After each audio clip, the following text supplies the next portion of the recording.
I don't know why it is that often the weather seems to match a man's moods, but this day in particular it had run a perfect parallel to mine. But at last the storm broke, and so did I. The only way to ease my mind was to turn to action. Scotland Yard was the perfect place to begin.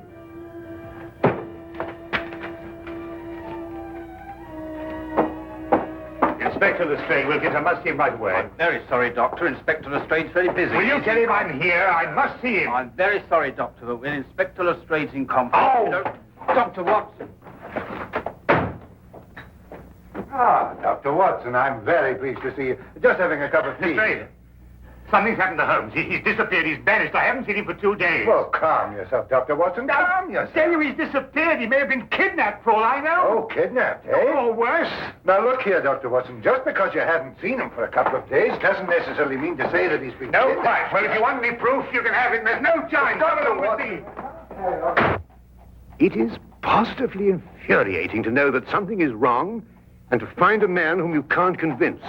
I don't mind saying that there are times when I find myself hard put to keep my patience with Inspector Lestrade. What more evidence do you need? What man going under his own volition would leave his razor behind? Oh, he probably has another one. No, he hasn't. Come on, I'll show you something else. Look, his violin out of its case. Well, what's that got to do with it? But he'd never leave his violin like that if he thought he'd be gone long. Treats it like a baby.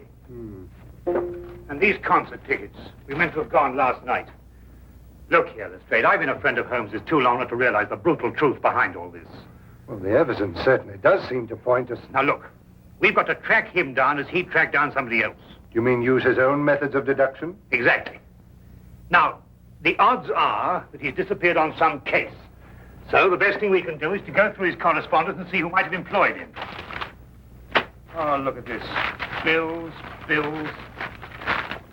advertisements, bills. It'd have to be at the end of everything, wouldn't it? Now, what have we here? Chap wants Holmes to investigate his neighbor. He says a lot of people go into the house and nobody ever comes out. What do you make of that? Well, Now, look, you see that's a left-handed writer, and by the feel of the paper, I'd say he was in pretty good circumstances. Yes, well... Well, attention to details. That's the secret of Holmes' success. You see, we already know something about the writer before we meet him. Yes, there's only one thing, though. Sherlock Holmes' disappearance had nothing to do with him. Oh, why? This letter's dated 2 years ago. What? Yes, so it is. Well, where else would he keep his correspondence? Oh, anywhere on the chandelier, if it wasn't too much effort to get up there. Well, let's have a look around. Well, going through Holmes' things would take a month. No, we'd best get another approach. Well, have you any ideas? Wait.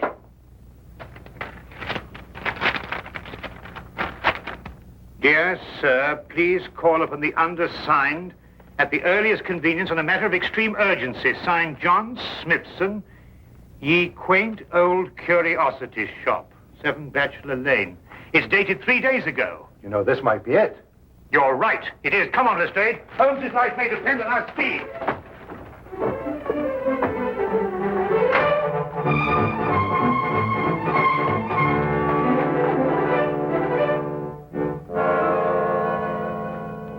Sinister looking place. Well, it looks just like any other old curiosity shop to me. You think so? Then why was this Smithson so keen to get Holmes here, eh? Yes, interesting. What, do you mean all this stuff in the window? I mean the stuff that isn't in the window. Look, I don't understand you, Dr. Watson. What do you mean? Well, it's perfectly obvious, isn't it? No. Oh, isn't it? Well, we won't get anywhere standing here. Come on. Wait a minute, Dr. Watson. I still don't know what you mean by all this stuff that isn't in the window. Come along, Lestrade.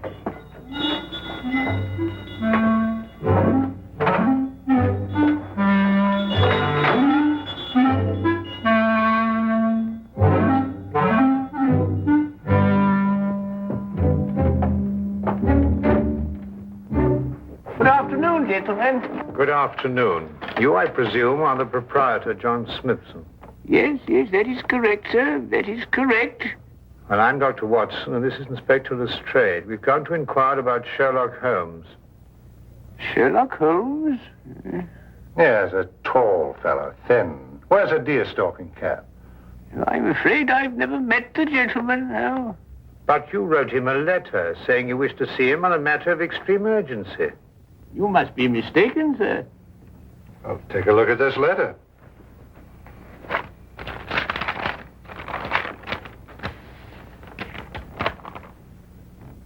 Is that your handwriting? Oh, it isn't anything like my handwriting. Here, I'll show you what my handwriting is like.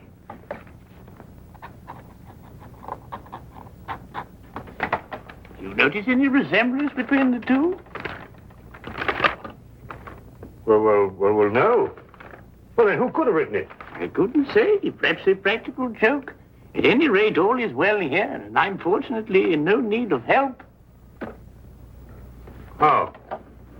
Well, do you mind if we browse around a bit? No, browse indeed, gentlemen. I like to think of my shop as an oasis of tranquility in life's busy thoroughfare.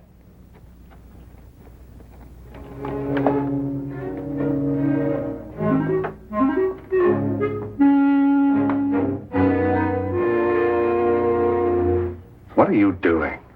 I'm looking for evidence that Holmes was here. You heard what he said. Yes, I don't believe a word of that. Something about him. I don't trust him.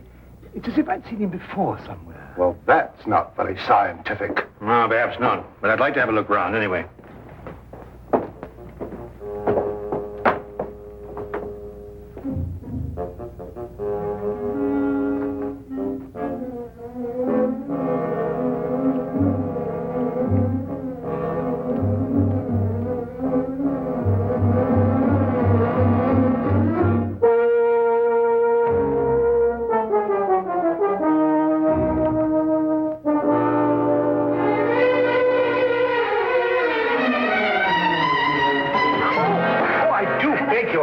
Quite all right. Oh, how clumsy of me. No, not at all. It was all my fault. I wasn't looking where I was going. Of course. Thank you. Not at all. Excuse me. Oh, charming. Charming. Yes, all right, to business.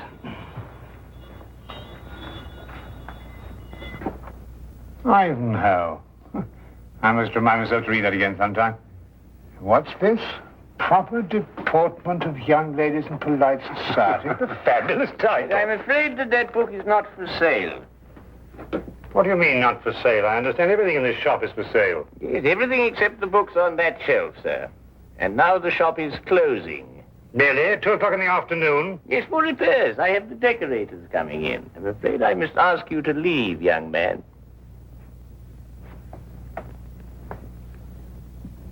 Cunning old rascal. Do you see how he tried to get rid of us, Lestrade? Well, perhaps he has got some repairs to be done. Ah, nonsense. I insist on buying that book. Been looking for it for years. Proper deportment of young ladies in polite society. Precisely. I've been meaning to read that since I was a lad. Very well, young man.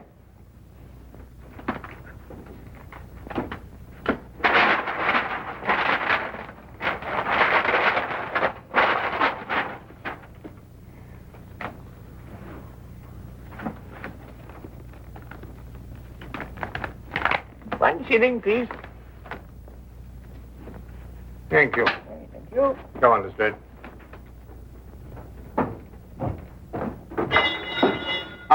Excuse me, Governor. Not at all.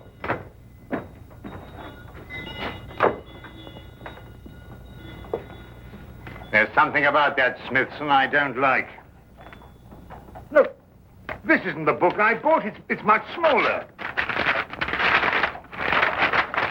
Safari through darkest Africa. Why, the chap's nothing but a crook. Oh, this is much more interesting than that other one. Look here. You and I are going straight on back in. Now listen, while I keep him in conversation, you scout around a bit. Well, he'll suspect we're up to something. No, of course he won't. Holmes and I did this in that red-headed league affair. Worked perfectly. Come on.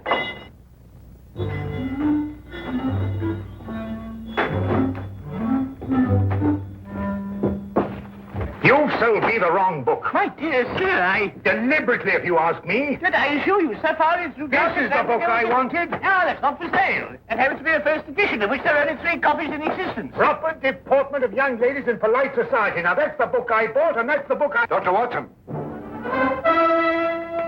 Holmes's clothes. I found them in an old pilot's chest. Oh, good Lord.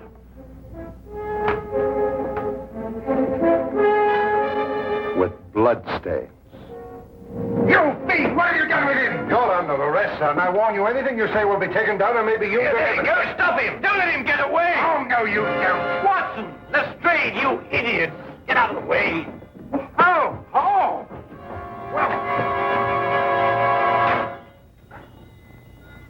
Gone with the message. Who's gone with what message? An escaped convict with the message that woman left for him in the book. And it won't be easy to find him now that you two gentlemen have completely ruined my beautifully laid little trap. Naturally, I left my razor at home. I hardly needed it here, did I? The bloodstains, Holmes. Red ink, Lestrade. I've been helping old Smithson make up his ledgers. And this escaped convict, who is he? John Carson. I expect you've had a report on him. Carson? Why, he got a life sentence for killing a man with a cleaver. That's him. He was using this shop as a message center, planting and picking up messages here from that book that you were so intent on buying. Oh, yeah. Proper deportment for young ladies in polite society. Smithson recognized him when he first came in. It seems that Carson was once employed here, but the old gentleman was afraid to go to the police. Why? Because Carson threatened to kill him if he did, so he sent for me instead. Hence my little disguise. You were waiting to nab Carson when he came in here for a message. Exactly. Oh, and we ruined it all. Oh, that's all right, Watson. The best laid plans of mice and men, you know. However, if we can trace the girl, then That'll be as hard as tracing Carson himself. Oh, I don't think it'd be all that difficult. It seems the good doctor has something up his sleeve. Only the name and address where the girl works. Well, how the deuce do you know that? Well, when I knocked her handbag out of her hand, I found a piece of paper, and on it was her hours of work and salary due to her. With the letterhead of the shop on the paper? Well done, Watson. Oh, it's nothing really. Pierre's Dress Shop, 17 Cottington Street. You know, I'd say that girl had the look of a mannequin about her. Don't you agree? Well, you know, Watson, I'm almost afraid not to.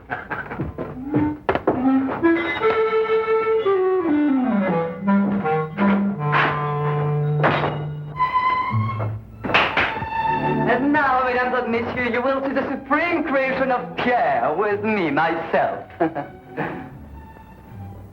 Your niece, monsieur. She will find this ensemble irresistible. You did say your niece, n'est-ce pas? Yeah. Returning for the holidays from school in Switzerland, sir. Yeah. Oh, it's exquisite, no? Such symmetry, such subtle lines.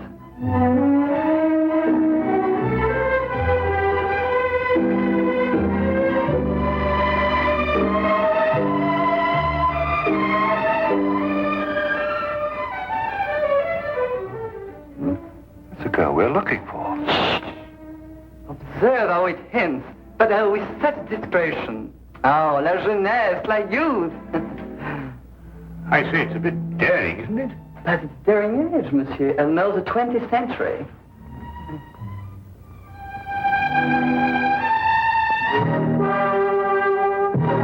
I wonder, sir, if I might have a word with the young lady in private. But... Officially, Monsieur. I'm Inspector Lestrade of Scotland Yard.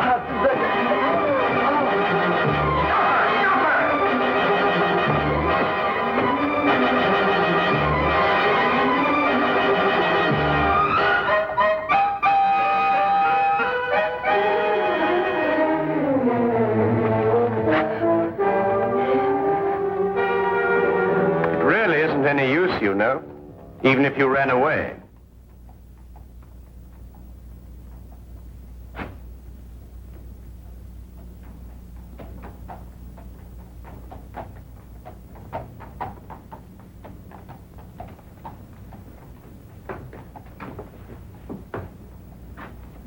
But I do not understand. Never before has one of my girl acted so.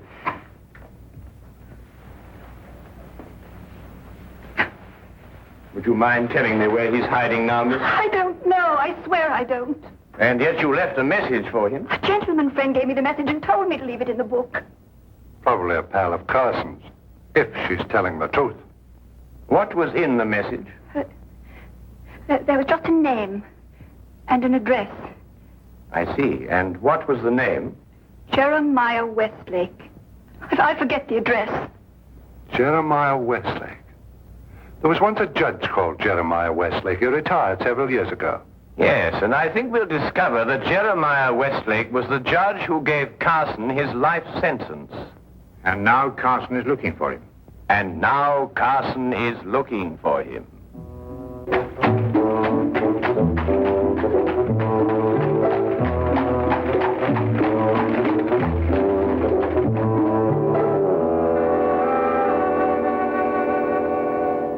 Mr. Holmes, Dr. Watson, and Inspector Lestrade.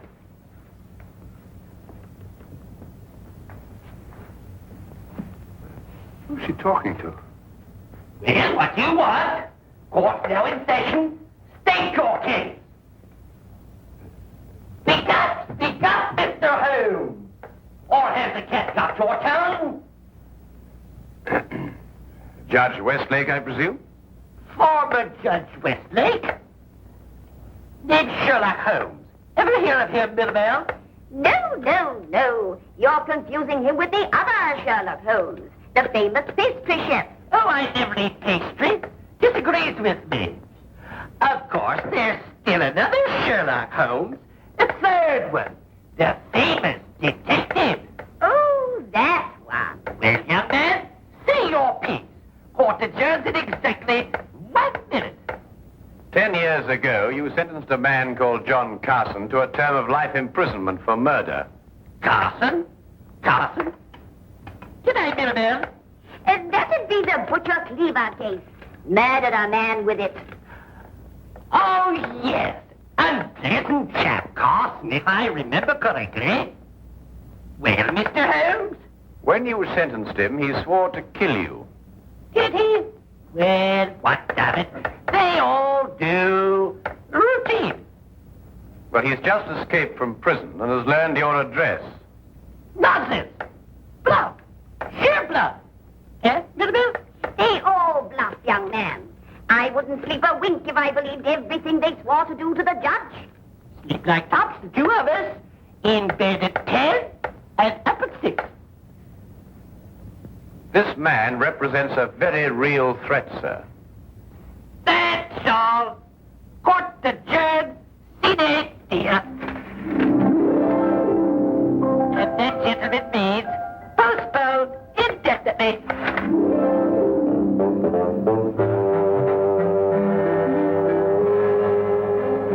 Do forgive us our little whimsy, gentlemen. A hobby, you know. They're our children, really. We have no others, you see. It's a delightful hobby, Mrs. Westlake. About this man Carson, sir. With your permission, I'd like to place a guard in the house. Until we apprehend him, of course. Oh, dear me, no. Trampling heaven knows what all over the place.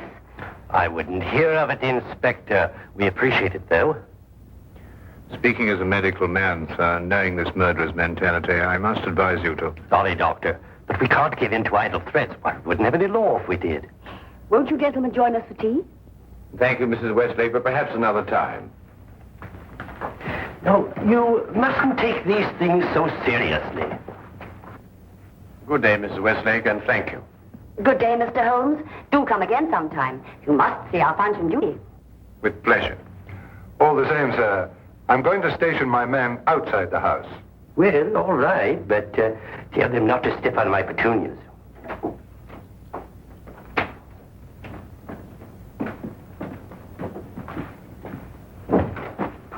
He says he's got a message for the judge, sir. I'm Westlake, my man. Here you are, Governor.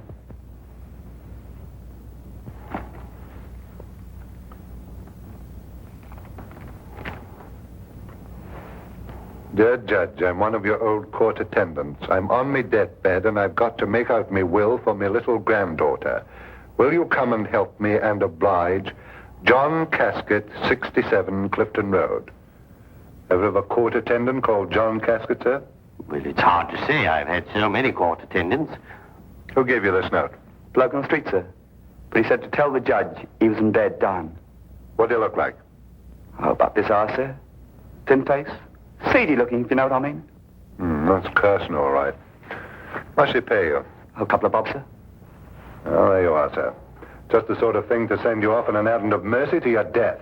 Dear me, I never cease to marvel at the duplicity of human nature. Can I get the 2 bob, sir? Oh, yes. Oh, thank you kindly, Colonel. Well, Holmes, we've got him. 67 Clifton Road. Yes, Wilkins. Yes, sir. Get the men together. We're going to Clifton Road. Not so fast, Lestrade. This might be a ruse. Of course it's a ruse. Of another kind. To get you to abandon the police cordon around the house. Oh, I see what you mean. Oh, well, if that's his idea, he's in for a surprise. I'm going to keep the cordon here. Good idea, Lestrade. Now, don't you worry, sir. Why, not the least bit alarmed, sir. I'm going to have my tea.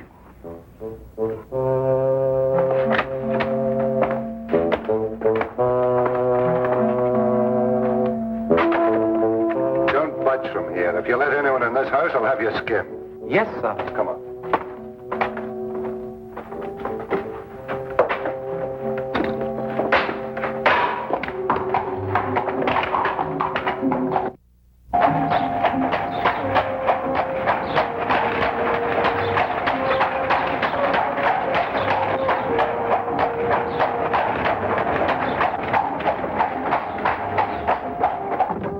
Oh, well, nab him either way.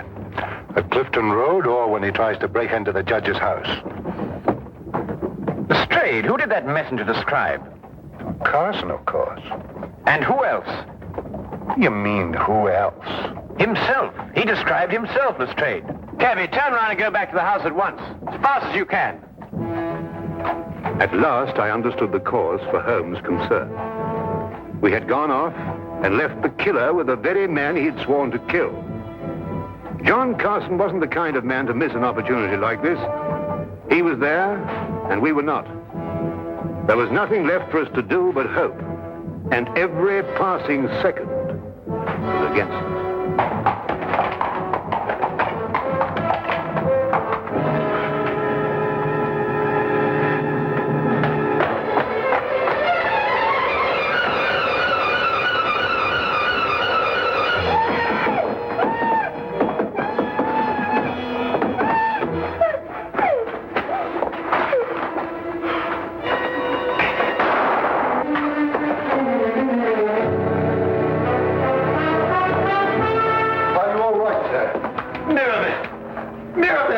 She's coming around, sir.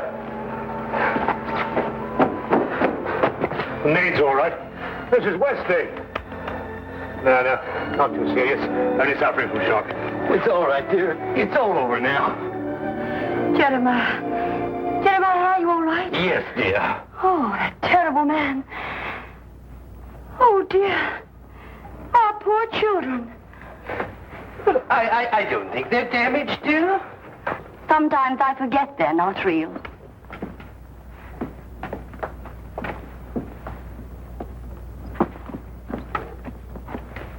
Of course we're real.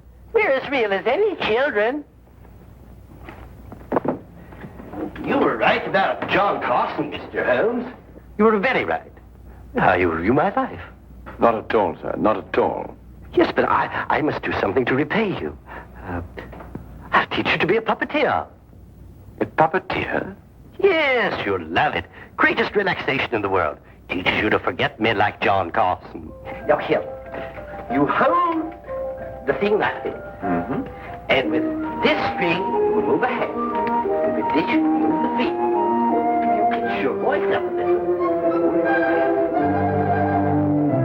Thank you, Mr. Holmes. Pretty good thinking. Not bad, anyway.